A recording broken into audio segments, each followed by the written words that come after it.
નમસ્કાર મિત્રો, સ્વાગત છે તમારું અમારી યુટ્યુબ ચેનલમાં. પીએસઆઈ કોન્સ્ટેબલ સાથે ઘણી બધી એક્ઝામ્સ નજીક આવી ગઈ છે અને આ તમામ પરીક્ષામાં બંધારણ એક માથાનો દુખાવો બનતું જાય છે અને સાથે વધારે ગુણભાર ધરાવતો સબ્જેક્ટ છે. તો આવામાં આપણે સ્પેશિયલ બંધારણના પ્રીવિયસ યર ક્વેશ્ચન એટલે કે આગળ પૂછાયેલા બંધારણના પ્રશ્નો લઈને આવ્યા છીએ, જેની અંદર એસટીઆઈ, ડીવાયએસઓ, એઓ, પીઆઈ, એસસીએફ, આરએફઓ, પીએસઆઈ સાથે ગુણ સેવાના પેપરોનો પણ સમાવેશ કરેલો છે. આમાં આપણે બંધારણની શરૂઆતથી લઈ અને અંત સુધી એક એક ટોપિક વાઇઝ આપણે પ્રશ્નો જોઈશું. તો આ સંપૂર્ણ સિરીઝમાં આપ સાથ સહકાર આપો અને તમારા ફ્રેન્ડ અને ગ્રુપમાં પણ શેર કરજો અને વિડીયો અવશ્ય લાઈક કરી દેજો. અને હાલમાં જ યુવા ઉપનિષદ દ્વારા એક બુક લોન્ચ કરવામાં આવી છે, જે આપણને સ્ક્રીન ઉપર દેખાય છે, જેની અંદર આગળના વર્ષોની અંદર જે પ્રશ્નો પૂછાયેલા છે તેનો સમાવેશ કરેલો છે. તેમાંથી જ આપણે વિડીયો બનાવીએ છીએ અને સાથે અલગથી ગૌણ સેવામાં જે પ્રશ્નો આગળ પૂછાયેલા છે તેમાંથી પણ આપણે પ્રશ્નો લીધેલા છે. એટલે કે ઓલ પ્રશ્નો જે છે તે આગળની પરીક્ષામાં પૂછાયેલા જ પ્રશ્નો આવશે. તેમાંથી સૌપ્રથમ આપણો ટોપિક છે ભારતીય બંધારણ એક અભ્યાસ તરીકે. તો તેમાંનો આપણો સૌપ્રથમ પ્રશ્ન છે, ભારતના બંધારણ સંબંધમાં નીચેના પૈકી કઈ જોડી યોગ્ય રીતે જોડાયેલી છે? નીચે આપણને જોડીઓ આપેલ છે. પેલું છે ભાગ 2 નાગરિકત્વ, ભાગ 6 રાજ્ય સરકારો, ભાગ 15 સંઘ અને રાજ્યો વચ્ચે સંબંધો અને ચોથું છે કે ભાગ 9B સહકારી મંડળીઓ. તો આમાંથી કઈ યોગ્ય રીતે જોડી જોડાયેલી છે? તો આનો રાઈટ આન્સર આપણે જોઈએ તો રાઈટ આન્સર આવે છે ઓપ્શન ડી કે માત્ર 1, 2 અને 4 સાચા છે, જ્યારે ત્રીજું ખોટું છે. ત્રીજાની અંદર શું છે કે ભાગ 15 ની અંદર સંઘ અને રાજ્ય વચ્ચેના સંબંધો અહીં આપણને આપેલા છે, પરંતુ હકીકતમાં ભાગ 15 ની અંદર શું આવે છે કે ચૂંટણી સંબંધી વસ્તુ આવે છે. તો આ થયો આપણો રાઈટ આન્સર કે રાઈટ આન્સર આવે છે ઓપ્શન ડી. સાથે નીચે આપણે જોઈએ તો બંધારણ ભાગ સંબંધિત ઘણી વખત પ્રશ્નો જે છે તે પૂછાયેલા છે, જે આપણને નીચે આપેલ છે કે પીઆઈ, એઓ, આરએફઓ વગેરે પરીક્ષાની અંદર આ ઘણી વખત આ પ્રશ્ન જે છે તે પૂછાઈ ગયેલો છે. નેક્સ્ટ આપણે હવે પ્રશ્ન જોઈએ કે નીચેના પૈકી કયું પ્રાણી એ ભારતનું રાષ્ટ્રીય હેરિટેજ પ્રાણી તરીકે ઘોષિત કરવામાં આવ્યું છે? હાથી, વાઘ, સિંહ કે ગાય? તો આ પ્રશ્ન એકદમ ઈઝી છે, બધા જાણીએ છીએ કે હાથી જે છે તે ભારતનું રાષ્ટ્રીય હેરિટેજ પ્રાણી તરીકે ઘોષિત કરવામાં આવ્યું છે. નેક્સ્ટ આપણો પ્રશ્ન છે કે યાદી 1 માં આપેલી કલમોને યાદી 2 માં આપેલી જોગવાઈઓ સાથે જોડો. તો એક બાજુ આપણને કલમો આપેલી છે, કલમ 262, કલમ 280, કલમ 300A અને કલમ 315. તો આમાંથી યોગ્ય રીતે આપણે જોડવાની છે અને તેનો સાચો જવાબ શું આવે છે તે આપણે ઓપ્શન ઉપરથી જોવાનું છે. તો આની અંદર રાઈટ આન્સર આપણો આવે છે ઓપ્શન બી કે કલમ 262 ની અંદર યાદી 2 ની અંદર આવે છે આંતરરાજ્ય નદીઓના જળને લગતા વિવાદનો ચુકાદો. કલમ 280 માં આવે છે નાણાં આયોગ, કલમ 300A માં આવે છે મિલકતનો અધિકાર અને કલમ 315 ની અંદર આવે છે જાહેર સેવા આયોગ. તો આ થયો આપણો રાઈટ આન્સર. રાઈટ આન્સર આવે છે ઓપ્શન બી. સાથે નીચે આપણને કોષ્ટકની અંદર આપેલું છે કે આ પ્રશ્ન પણ ઘણી વખત એકનો એક સેમ પ્રશ્ન આપણને પૂછાયેલો છે, તો આ પણ આપણે જોઈ લેશું. નેક્સ્ટ આપણો પ્રશ્ન છે કે ભારતીય બંધારણ એ સૌપ્રથમ એક સામાજિક દસ્તાવેજ છે, આવું કોણે કહ્યું છે? મોરિસ જોન્સ, પોલ એપલબી, એલેક્ઝાન્ડ્રોવિક્સ કે ઓપ્શન ડી છે ગ્રાવિનલે ઓસ્ટિન? તો આમાંથી રાઈટ આન્સર આપણો શું આવે છે? તો આની અંદર રાઈટ આન્સર આપણો આવે છે ઓપ્શન ડી ગ્રાનવિલે ઓસ્ટિન. તો આની અંદર રાઈટ આન્સર આપણો આવે છે. નેક્સ્ટ આપણે 5મો પ્રશ્ન જોઈએ કે ભારતીય બંધારણની 8મી અનુસૂચિમાં નીચેના પૈકી કઈ ભાષાઓ આવેલ નથી? નીચે આપણને ભાષાઓ આપેલ છે કે સંથાલી, ડોગરી, બોડો, ગોંડુ કે મુંડા? તો નીચે આપણને નોંધની અંદર આપેલું છે કે આ પ્રશ્ન રદ થયેલ છે. તો આ પ્રશ્ન શા માટે રદ થયેલ છે તે પણ આપણે હમણાં જોઈ લેશું. તો આની અંદર રાઈટ આન્સર આપણે જોઈએ તો ગોંડુ અને મુંડા આ જે છે તે 8મી અનુસૂચિમાં આપણી ભાષા આવતી નથી, પરંતુ ઓપ્શનની અંદર જોઈએ તો આવો કોઈ ઓપ્શન આપેલો નથી, એટલે આ પ્રશ્ન રદ થયેલો છે. એટલે જવાબ જે છે તે યોગ્ય રીતે આપણને આપેલો નથી, આટલા માટે પ્રશ્ન રદ થયેલો છે. જો પ્રશ્નની અંદર એવું આપેલું હોત કે કઈ ભાષાઓ આવેલી છે તો આપણો આની અંદર રાઈટ આન્સર આવી જાત ઓપ્શન બી, પરંતુ કદાચ ભૂલમાં એવું થઈ ગયું હશે કે આવેલ નથી એવું થઈ ગયું છે, એટલે આ પ્રશ્ન જે છે તે એકદમ રદ થઈ ગયો છે. સાથે તેનું આપણે જોઈ લઈએ કે કઈ કઈ ભાષાઓ આપણી છે. તો અહીં તમને સ્ક્રીન ઉપર ફોટો દેખાય છે કે કઈ કઈ ભાષાઓ જે છે તે 8મી અનુસૂચિની અંદર આવેલી છે. તો અહીં આપણે સ્ક્રીન ઉપર 22 ભાષાઓ જે છે તે આપણને દેખાય છે. સાથે કયા રાજ્ય કેન્દ્રીય શાસિત પ્રદેશ સાથે જોડાયેલી છે, સાથે તેને કયા વર્ષે માન્યતા મળેલી છે તે પણ આપણને આપેલું છે, અને કયા બંધારણીય સુધારા દ્વારા આ ભાષા જે છે કઈ એડ કરવામાં આવી છે તે પણ આપણને આપવામાં આવેલું છે. તો સાથે તે પણ વસ્તુ આપણે જે છે પ્રશ્નો પણ આપણે સાથે સોલ્વ કરતા જઈશું. ત્યારબાદ છઠ્ઠો પ્રશ્ન આપણો છે કે નીચેના પૈકી કઈ જોડીઓ સાચી રીતે જોડાયેલી છે? તો નીચે આપણને જોડીઓ આપેલ છે. પહેલી છે કુટુંબ કલ્યાણ, 11મી અનુસૂચિમાં છે. અગ્નિશામક સેવાઓ 11મી અનુસૂચિમાં છે. ઢોર પૂરવાના ડબ્બા, પશુઓ પ્રત્યેની ક્રૂરતા અટકાવવી, તે 12મી અનુસૂચિમાં છે. અને ચોથું છે કે ગરીબી નાબૂદી 11મી અને 12મી અનુસૂચિની અંદર આપેલી છે. તો આમાંની કઈ અનુસૂચિ યોગ્ય રીતના જોડાયેલી છે તે આપણે જવાબ આપવાનો છે. તો આ પ્રશ્નની અંદર આપણો રાઈટ આન્સર આવે છે ઓપ્શન બી કે ફક્ત 1, 3 અને 4 તે વિધાન સાચા છે, જ્યારે અગ્નિશામક સેવાઓ 11મી અનુસૂચિમાં આવતી નથી, એટલા માટે આપણું આ વિધાન ખોટું પડે છે. આ પ્રશ્ન પણ અનુસૂચિ સંબંધિત પ્રશ્નો છે તે ઘણી વખત પરીક્ષામાં અવારનવાર પૂછાતા હોય છે. હવે 11મી અનુસૂચિનું પ્રશ્નનું પૂછાણું છે, તો 11મી અનુસૂચિની અંદર કયા કયા વિષયો આવે છે? તો તે અહીં આપણને સાઈડમાં ફોટોની અંદર દેખાય છે કે 11મી અનુસૂચિ જે આવે છે તેની અંદર આ બધા વિષયો જે છે તેનો સમાવેશ કરવામાં આવેલો છે. નેક્સ્ટ 7મો પ્રશ્ન આપણે જોઈએ કે ભારતના સંવિધાનની અનુસૂચિઓના ક્રમમાં નીચેની બાબતોને તેમના સ્થાન અનુસાર ગોઠવો. એટલે કે લાઈનમાં આપણે ક્રમબદ્ધ જે છે તે ગોઠવવાનું છે. પેલું છે સત્તાવાર ભાષાઓ, ત્યારબાદ ચૂંટાયેલા અધિકારીઓના શપથના નમૂનાઓ, ત્યારબાદ છે શહેરી સ્થાનિક સરકાર, અને ચોથું છે આસામ, મેઘાલય, ત્રિપુરા અને મિઝોરમમાં આદિજાતિઓના વિસ્તારોના વહીવટી માટેની જોગવાઈ. હવે આપણને જો અનુસૂચિઓ આવડતી હશે, યાદ હશે, તો આ ક્રમમાં એકદમ ગોઠવવા ઈઝી છે. તો આના માટે આપણે અનુસૂચિ પણ યાદ રાખવી પડશે. અને આ વિડીયોના અંતની અંદર પણ આપણે જે વિડીયો રિલેટેડ અથવા ટોપિક વિડીયો રિલેટેડ જે આપણે જે છે પ્રશ્નો જોઈએ છે તેનું કોરું માખણ જે છે તે વિડીયોના અંતમાં મૂકી દઈશું. કદાચ આ પ્રશ્નો આપણને આવડતા હોય, ન આવડતા હોય, પરંતુ વિડીયોના અંતમાં આપણે એ રીતનું બધું મૂકશું કે આખો વિડીયો જે છે તે 2 થી 3 સ્લાઇડની અંદર આખો કવર થઈ જાય. તો આની અંદર જોઈએ તો આપણો રાઈટ આન્સર આવે છે ઓપ્શન બી કે 2, 4, 1 અને 3. એટલે કે સૌપ્રથમ ચૂંટાયેલા અધિકારીઓના શપથના નમૂના આવે છે, જે આપણે અનુસૂચિ 3 ની અંદર આવે છે. ત્યારબાદ આવે છે આસામ, મેઘાલય, ત્રિપુરા અને મિઝોરમમાં આદિજાતિઓના વિસ્તારોના વહીવટી માટેની જોગવાઈઓ, તે આવે છે અનુસૂચિ 6 ની અંદર. ત્યારબાદ આવે છે સત્તાવાર ભાષાઓ, તો આ તો આપણને યાદ જ છે કે અનુસૂચિ 8 ની અંદર આવે છે. અને છેલ્લે આવે છે કે શહેરી સ્થાનિક સરકાર, તે આવે છે અનુસૂચિ 12 ની અંદર. તો આ રીતના જે અનુસૂચિ વાઇઝ જે છે તે આપણે ગોઠવવાનું હતું, અને આ પ્રશ્ન જે છે તે RFO ની અંદર પૂછાયેલો હતો. તો આ મુજબ આપણે અનુસૂચિઓ યાદ રાખીશું. સાથે વિડીયોની એન્ડમાં જે છે તે આપણે કોરું માખણ મૂકેલું છે, તો તે પણ આપણે ત્યાં સુધી પહોંચશું. નેક્સ્ટ 8મો આપણો પ્રશ્ન છે કે નીચેના પૈકી કઈ જોડીઓ સાચી રીતે જોડાયેલી છે? તો નીચે આપણને જોડીઓ આપેલ છે કે ચોથી અનુસૂચિ, તેની અંદર રાજ્યસભામાં બેઠકોની ફાળવણી છે. 10મી અનુસૂચિમાં ધારાસભાઓમાં સભ્યોના ગેરલાયક હોવા બાબતની જોગવાઈઓ છે. 7મી અનુસૂચિમાં કેન્દ્ર અને રાજ્ય વચ્ચેની સત્તા વહેંચણી વિશે છે. કે ઓપ્શન આપણો ચોથું વિધાન છે કે 6ઠ્ઠી અનુસૂચિ, તેમાં કેન્દ્રીય રાજ્યોમાં આદિજાતિ ક્ષેત્રોમાં વહીવટી અંગેની જોગવાઈઓ આપેલી છે. તો આ આપણા 4 વિધાનો થયા. તેમાંથી સાચા વિધાનો કયા છે તે આપણે જોવાના છે. તો આની અંદર જોઈએ તો રાઈટ આન્સર આપણો આવે છે ઓપ્શન ડી કે તમામ જે છે તે એકદમ સાચા છે. ચોથી અનુસૂચિ, 10મી, 7મી અને 6ઠ્ઠી અનુસૂચિ તે તમામ યોગ્ય રીતે અહીં આપણને આપેલી છે. નેક્સ્ટ આપણે 9મો પ્રશ્ન જોઈએ કે ભારતની સંવિધાનની મૂળ સંરચના શું હતી? 380 અનુચ્છેદ અને 21 ભાગ હતા.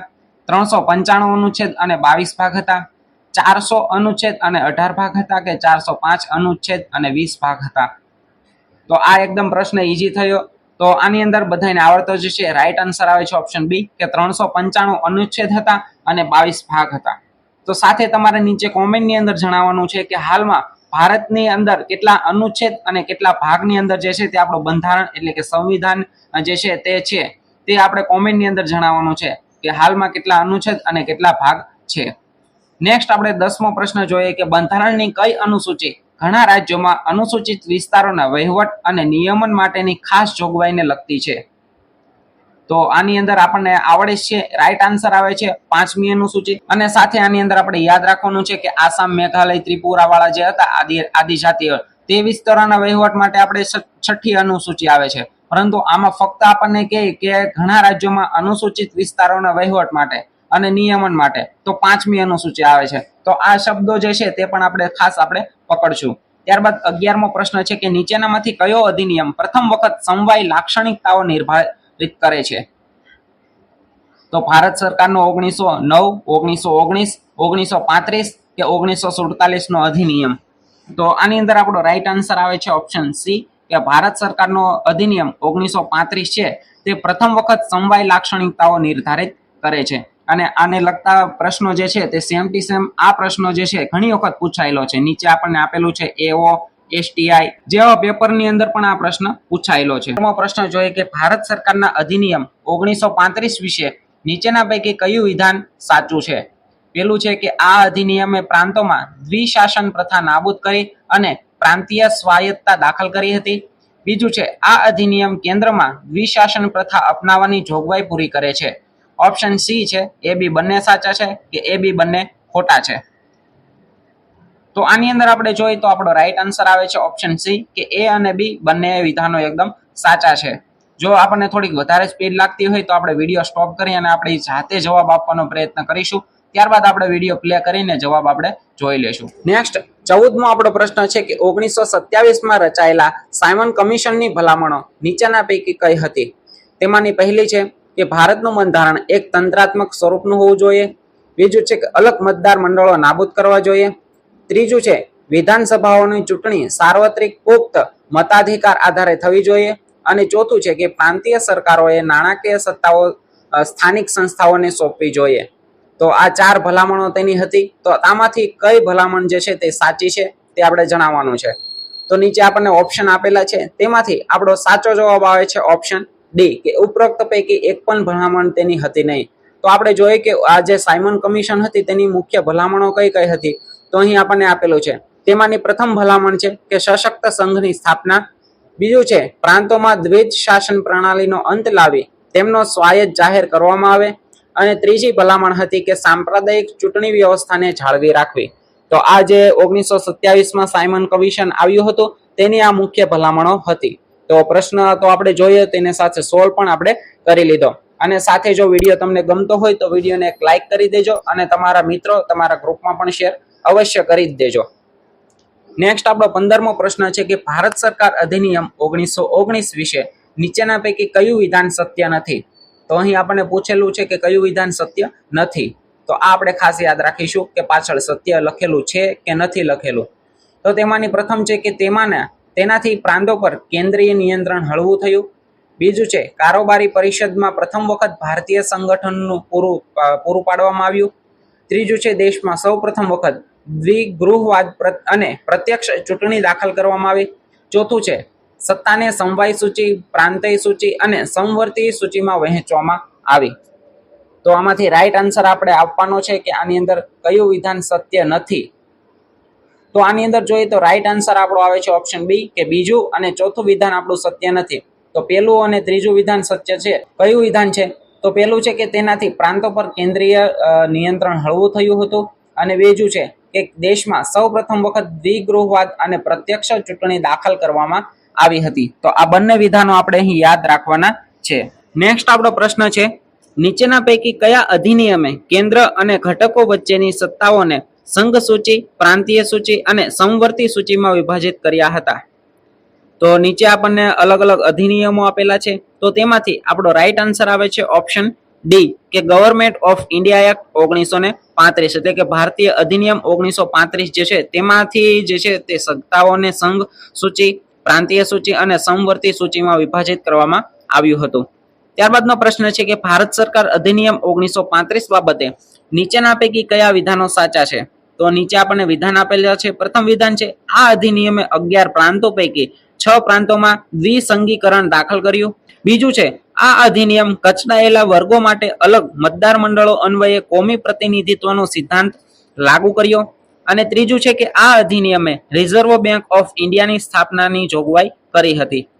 તો નીચે આપણને અલગ અલગ વિધાનો ઓપ્શન આપેલા છે. તેમાંથી આપણો રાઈટ આન્સર આવે છે ઓપ્શન એ કે પહેલું, બીજું અને ત્રીજું ત્રણેય વિધાનો જે છે તે આપણે એકદમ સાચા છે. નેક્સ્ટ આપણે પ્રશ્ન જોઈએ 18મો કે 1947ના ભારતીય સ્વતંત્રતા અધિનિયમ બાબતે નીચેના પૈકી કયા વિધાનો સાચા છે? તો આપણને વિધાન આપેલ છે પ્રથમ કે આ અધિનિયમે વાઇસરોયનું પદ નાબૂદ કર્યું હતું. બીજું છે આ અધિનિયમે દરેક રાજ્ય ભારત અને પાકિસ્તાન માટે ગવર્નર જનરલની જોગવાઈ કરી હતી. ત્રીજું છે કે એ ગવર્નર જનરલોની નિયુક્તિ અંગ્રેજ રાજા અથવા રાણી દ્વારા કરવામાં આવી. અને ચોથું છે કે આ અધિનિયમે ભારત માટે રાજ્યના સચિવને ચાલુ રાખ્યા. તો આની અંદર આપણો રાઈટ આન્સર આવે છે ઓપ્શન સી કે પેલું, બીજું અને ત્રીજું વિધાન સાચું છે, જ્યારે ચોથું વિધાન જે છે તે એકદમ ખોટું છે. અને આ પ્રશ્ન સાથે જે છે તે પીઆઈ ની એક્ઝામની અંદર પણ પૂછાયેલો છે, એટલે કે 2-3 એક્ઝામની અંદર આ સેમ પ્રશ્ન આપણને પૂછાયેલો છે. ત્યારબાદનો આપણો પ્રશ્ન છે કે અંગ્રેજ શાસનકાળ દરમિયાન ઘણા કાયદાઓ ઘડવામાં આવ્યા.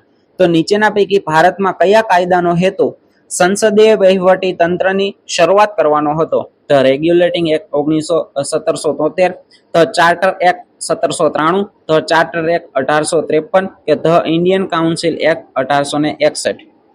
તો આપણે આને જવાબ આપવાનો પ્રયત્ન કરીએ. તો આની અંદર રાઈટ આન્સર આવે છે ઓપ્શન સી કે ધ ચાર્ટર એક્ટ 1853 દ્વારા જે છે તે સંસદીય વહીવટ તંત્રની શરૂઆત કરવાનો હેતુ આ અધિનિયમનો હતો. નેક્સ્ટ આપણો પ્રશ્ન છે કે નીચેના પૈકી કયા કાયદા હેઠળ પ્રાંતોમાં આંશિક રીતે જવાબદાર સરકારની સ્થાપના થઈ હતી? તો આ આપણને આવડતો જ છે. આનો અંદર રાઈટ આન્સર આપણો આવે છે ઓપ્શન એ કે the government of India act 1919 અંતર્ગત જે છે તે પ્રાંતોની અંદર આંશિક રીતે જવાબદાર સરકારોની સ્થાપના થઈ હતી. 21મો પ્રશ્ન છે કે નીચેના પૈકી કયા વિધાનો સાચા છે? તો પેલું વિધાન છે કે ભારત સરકાર અધિનિયમ 1919 એ નિયંત્રિત મતાધિકાર સાથે તત્કાલીન ધારાસભાના બીજા ગૃહ તરીકે રાજ્ય પરિષદ ની રચનાની જોગવાઈ કરી હતી. બીજું છે કે આ રાજ્ય પરિષદ વાસ્તવમાં 1935માં અસ્તિત્વમાં આવી હતી. ત્રીજું છે કે તે વખતે ગવર્નર જનરલ તાત્કાલિક રાજ્ય પરિષદના હોદ્દાની રૂએ અધ્યક્ષ હતા. તો આની આપણે ડિટેલ પણ જોવાના છે, પરંતુ હાલમાં આપણે જવાબ આપવાનો પ્રયત્ન કરીએ. તો આની અંદર આપણો રાઈટ આન્સર આવે છે ઓપ્શન સી કે પહેલું અને ત્રીજું વિધાન જે છે તે એકદમ સાચા છે, જ્યારે બીજું વિધાન ખોટું છે કે આ રાજ્ય પરિષદ વાસ્તવમાં 1935માં અસ્તિત્વમાં આવી હતી. તો 1935માં નથી તો ક્યારે હતી? તો અહીં સાથે આપણને ફોટો પણ આપેલો છે કે દ્વેજ શાસન પ્રણાલીની શરૂઆત જે છે તે 1921 થી થઈ હતી અને ત્યારથી જ લાગુ થઈ હતી. સાથે આપણને બીજી ડિટેલ પણ આપેલી છે કે દ્વેજ શાસન પ્રણાલીના જન્મદાતા કોને ઓળખવામાં આવે છે? કે સર લિયોનિલ ઓટિશ. તેને જે છે તે દ્વેજ શાસન પ્રણાલીના જન્મદાતા ગણવામાં આવે છે. સાથે આપણે જોઈએ તો ભારત શાસન અધિનિયમ 1919 હતું, તેની અંતર્ગત તેને મોન્ટેગ્યુ ચેમ્સફોર્ડ સુધારો પણ કહેવામાં આવે છે, જેની અંદર ભારત સચિવ તરીકે મોન્ટેગ્યુ હતા અને વાઇસરોય તરીકે ચેમ્સફોર્ડ હતા. અને સાથે આપણને બીજી સ્લાઇડની અંદર પણ ડિટેલ આપેલ છે કે આની સાથે શું શું ફેરફારો થયા હતા તે પણ અહીં આપણે જોઈ શકીએ છીએ. ત્યારબાદનો પ્રશ્ન છે કે હિન્દ સરકાર ધારો 1935 બાબતે નીચેના પૈકી કયા વિધાનો સાચા છે? તો નીચે આપણને વિધાનો આપેલા છે કે આ ધારાએ પ્રાંતોમાં દ્વિમુખી રાજ્ય પદ્ધતિ નાબૂદ કરી અને પ્રાંતીય સ્વાયત્તતા દાખલ કરી.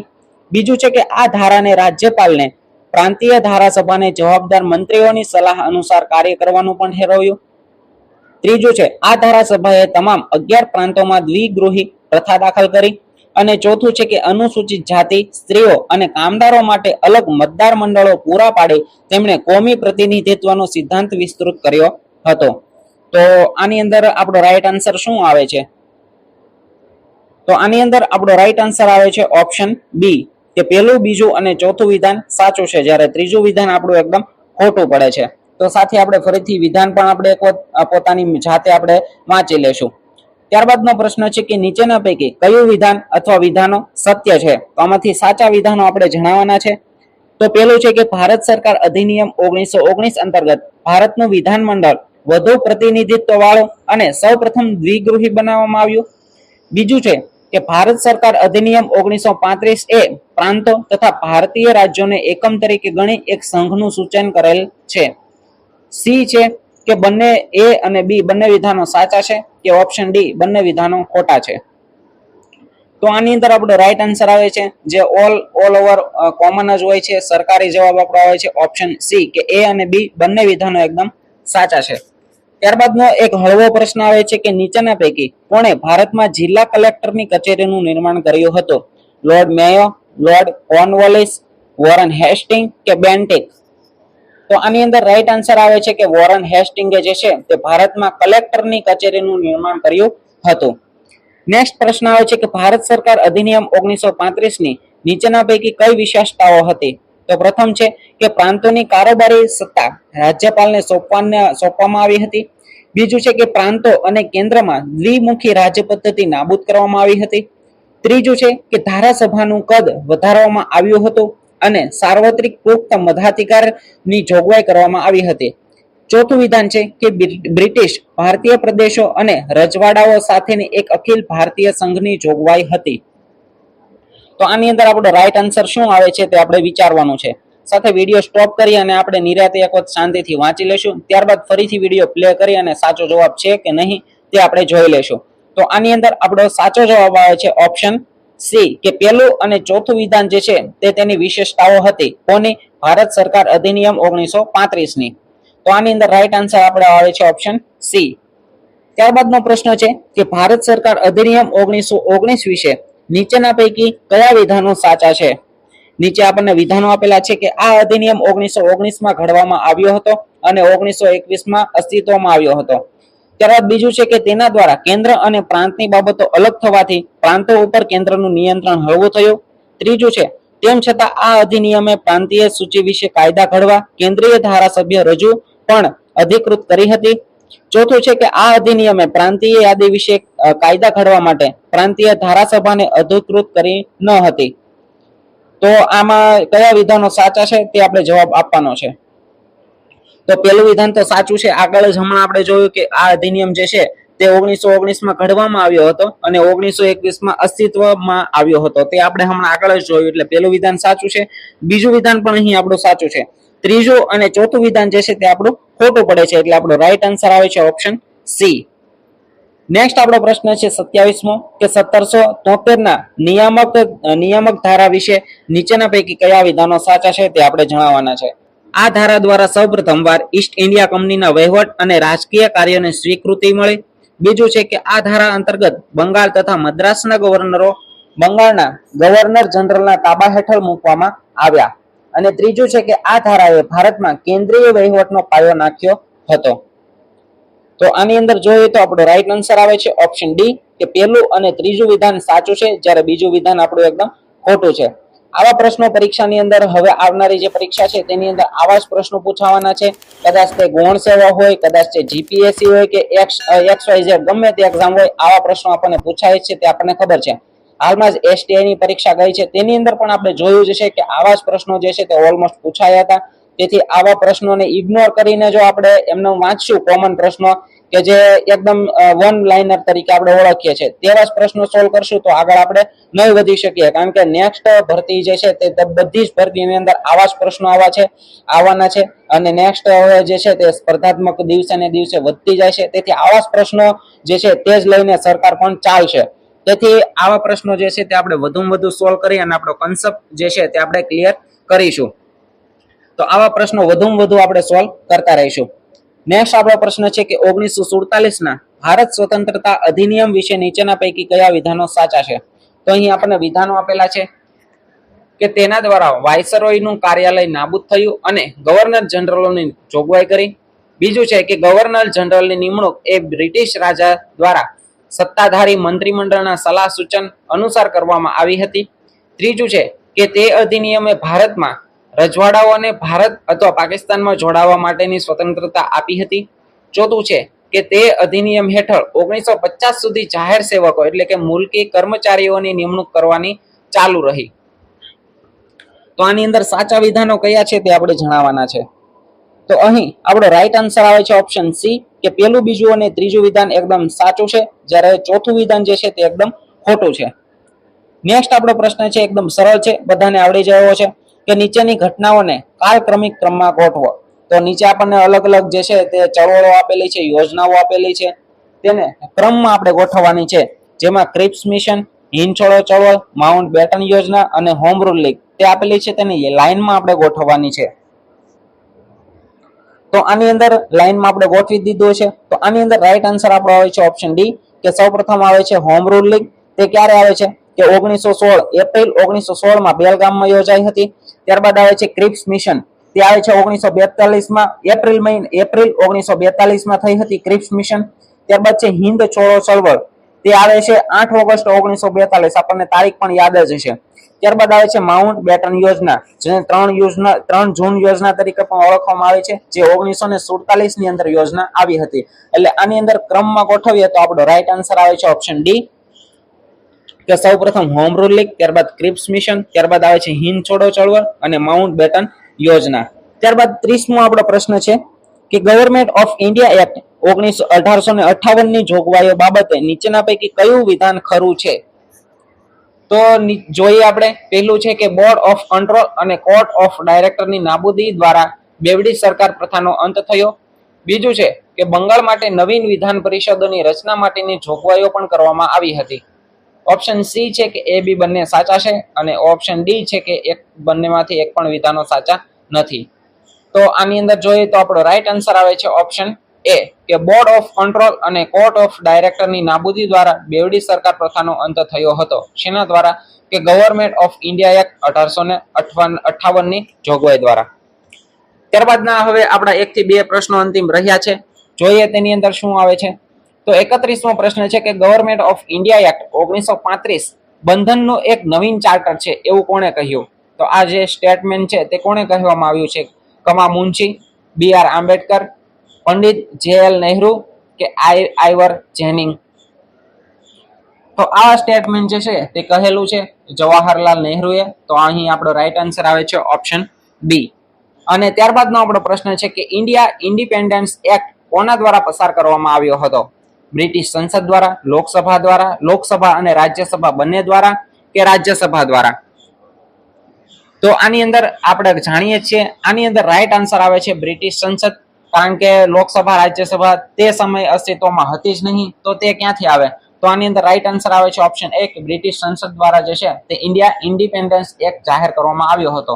તો આની અંદર તમારે આ પ્રશ્નની અંદરથી કોમેન્ટ કરવાની છે કે લોકસભા અને રાજ્યસભાની રચના ક્યારે થઈ હતી અને તેની સૌપ્રથમ વખત બેઠક ક્યારે યોજાઈ હતી. તો આ બંને વસ્તુ આપણે કોમેન્ટમાં જણાવીશું. તો અહીં આ ટોપિકમાંના તમામ પ્રશ્નો અહીં આપણા પૂરા થાય છે. ભારતીય બંધારણ એક અભ્યાસ તરીકે. હવે નેક્સ્ટ વિડીયોની અંદર આપણે બંધારણ સભાનું ઘડતર અને તેની કાર્યવાહી વિશે તમામ આગળની પરીક્ષાની અંદર જે પ્રશ્નો પૂછાયેલા છે તે તમામ પ્રશ્નો આપણે લઈને આવીશું. અને સાથે આ વિડીયોની લાસ્ટની અંદર આપણે કહ્યું હતું કે કોરું માખણ જે છે તે આપણે મૂકી દઈશું. તો અહીં સ્ક્રીન ઉપર આપણને દેખાય છે કે અલગ અલગ જે આ વિડીયોની અંદર જે પ્રશ્નો આવ્યા હતા તે શેમાંથી આવ્યા હતા, કઈ રીતના પ્રશ્નો પૂછાય છે, તે તમામ મટીરિયલ અહીં મૂકી દીધું છે. આપણને જરૂર લાગે તો સ્ક્રીનશોટ પણ આપણે પાડી દઈશું. સાથે નેક્સ્ટ વિડીયો જે છે બંધારણ સભાનું ઘડતર અને તેની કાર્યવાહી, તે આપણો નેક્સ્ટ ટોપિક રહેલો છે. તો તે ટોપિક પણ આપણે વાંચી લેવો, જેનાથી નેક્સ્ટ વિડીયોની અંદર પ્રશ્નોના જવાબ આપવામાં આપણને એકદમ સરળતા રહે. સાથે આપણે તમામ પ્રશ્નો તો લઈશું. હવે નેક્સ્ટ વિડીયોથી આપણે વિડીયોના એન્ડમાં આપણે 2 થી 3 પ્રશ્નો એવા રાખશું જેના જવાબ તમારે આપવાના રહેશે. અને વિડીયોની એન્ડમાં આજે જે મૂક્યું તે રીતના કે આપણે જે છે તે કોરું માખણ સ્વરૂપે જેમાંથી પ્રશ્નો કાઢેલા છે અથવા જેમાંથી પ્રશ્નો આવેલા છે તે મટીરિયલ પણ આપણે મૂકી દઈશું, જેનાથી તમને યાદ રાખવામાં અથવા વધારે તૈયારી કરવામાં વધારે એકદમ સરળતા રહે. તો આ આપણો આજનો લેક્ચર થયો ભારતીય બંધારણ અને તેનો એક અભ્યાસ. નેક્સ્ટ વિડીયોની અંદર વાત કરી તેમ બંધારણ સભાનું ઘડતર અને તેની કાર્યવાહી વિશે આપણે જોવાના છીએ. અને આ વિડીયોમાંથી હજી તમને કોઈ પ્રશ્ન હોય તો તમે અહીં કોમેન્ટ કરી શકો. સાથે તમે કોઈ સજેશન હોય તો સજેશન પણ તમે અહીં મોકલી શકો, જેનાથી નેક્સ્ટ વિડીયોની અંદર આપણે વધારે સારી રીતના આપણે આપી શકીએ. તો વિડીયો સારો લાગ્યો હોય તો વિડીયોની અંદર તમે એક લાઈક કરી દેજો. સાથે તમારા મિત્રો અને તમારા તમામ ગ્રુપની અંદર શેર પણ કરી દેજો. નેક્સ્ટ વિડીયો સાથે આપણે મળીએ. ત્યાં સુધી તમામ મિત્રોને જય હિન્દ, જય ભારત.